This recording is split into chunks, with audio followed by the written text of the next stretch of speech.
What's up, people? Just had my meeting with my previous client, and I know it's unwise to count your chickens, but I would be lying if I said that I didn't have an extremely good feeling about what just happened. That meeting went very, very well. Here's hoping that exciting things await in the future for the channel. I'm excited. I'm in a really good mood now. I'm in a really, really good mood. That meeting just lifted my spirits. It really did. I needed it. It feels like the last year could be reaching a payoff. Sometimes you'll have a good month, sure, and you'll land yourself a couple of contracts and get paid. But then you can find yourself in a situation where for a couple of months you can't land a contract because the freelance market is so competitive. Sometimes you just get unlucky and you have a dry spell, and that lack of security is really concerning. It's like, dude, come on, man. I just want to get on with my life, you know. I want to get a career sorted, I want to get a place, because nobody wants to be living at home with mum and dad when they're 30, for Christ's sake. So I just got off the phone with Mr. Weeem. You guys know Weeem's one of my favourite people. He's coming down on his Husky 701 Supermoto. He thinks that the Husky, as he calls it, is louder than the triple here. We'll see about that, buddy. There you have it.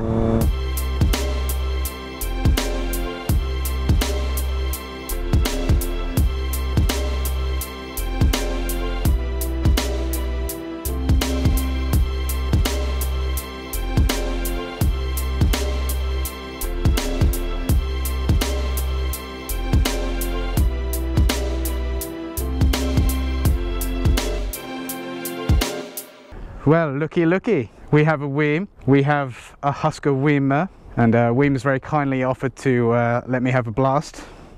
I've been looking forward to riding one of these for a long time. We're going to be heading down, I think, the A285. Good God, this thing is enormous. Holy Christ! I don't think that I could flat-foot this bike. I'm 6'2". Yeah, I can't. Holy crap. What a beast. Oh, it's thumpy. I can feel that in my taint. Hello. The exhaust has melted the indicator.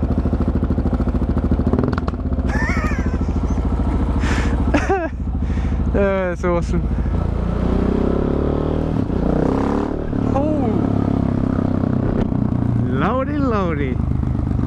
The torque on this bad boy. Oh dear, that sucks. How to undress your car in 2 easy steps.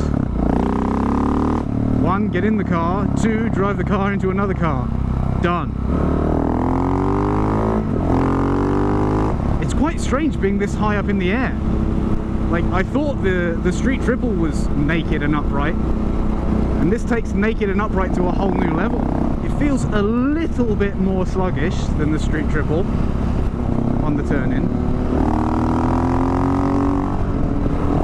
But considering the differences, that's super impressive, dude.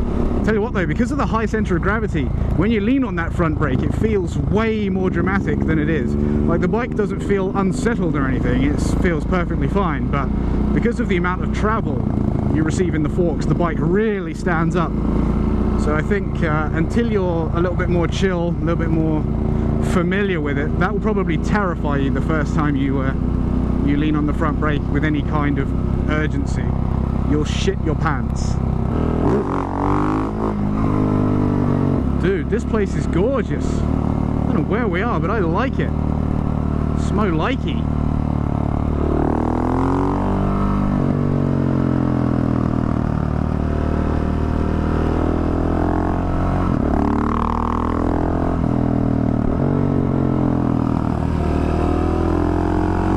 Oh, it does handle well. Dude, what a stunning road. The A285. Remember that name, guys.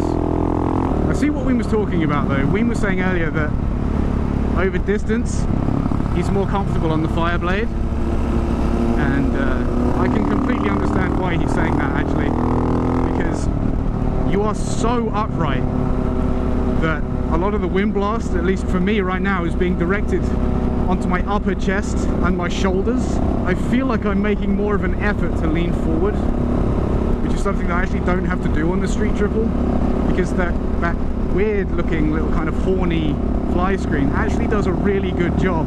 I guess hence the horns on either side, pushing the air away from your shoulders, because I just don't feel that on the Street Triple. I can ride that bike at about 80 miles an hour on the motorway for hours, no problem, no aches, no pains, nothing. This, on the other hand, I don't think I would manage it. This bike just chews up bumps and spits them out. It's really quite amazing at how comfortable it is. It just glides over everything. Like, if I was the guy that ran over that pheasant, I probably wouldn't even notice that I'd done it.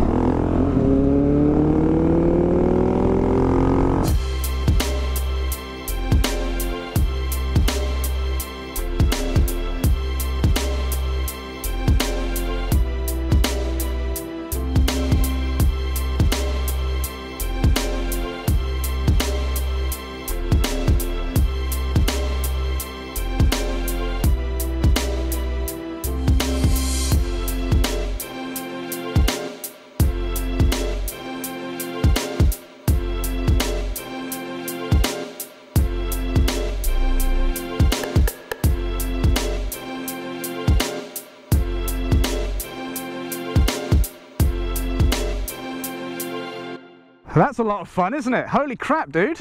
Yeah, that was awesome. Thanks for letting me have a go. All right, dude, we'll take it easy. See you soon. And back to a sort of semi-civilized motorcycle.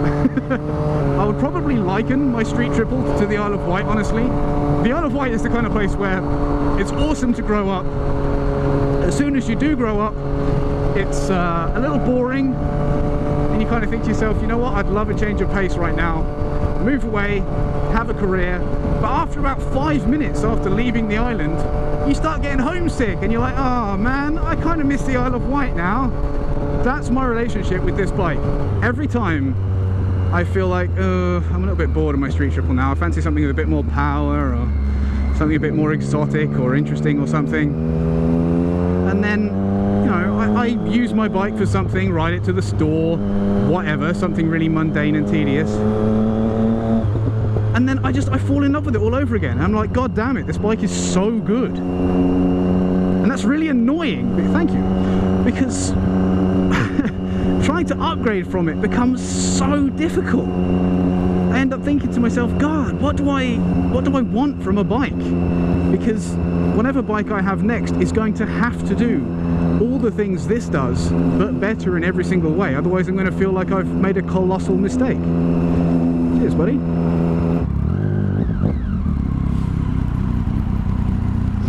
Alright, buddy. Anyway, people, this bit's going to be a bit boring on the motorway now. Thank you so much for watching. I've been Smo, you guys have been awesome. I'll catch you in the next video. Peace.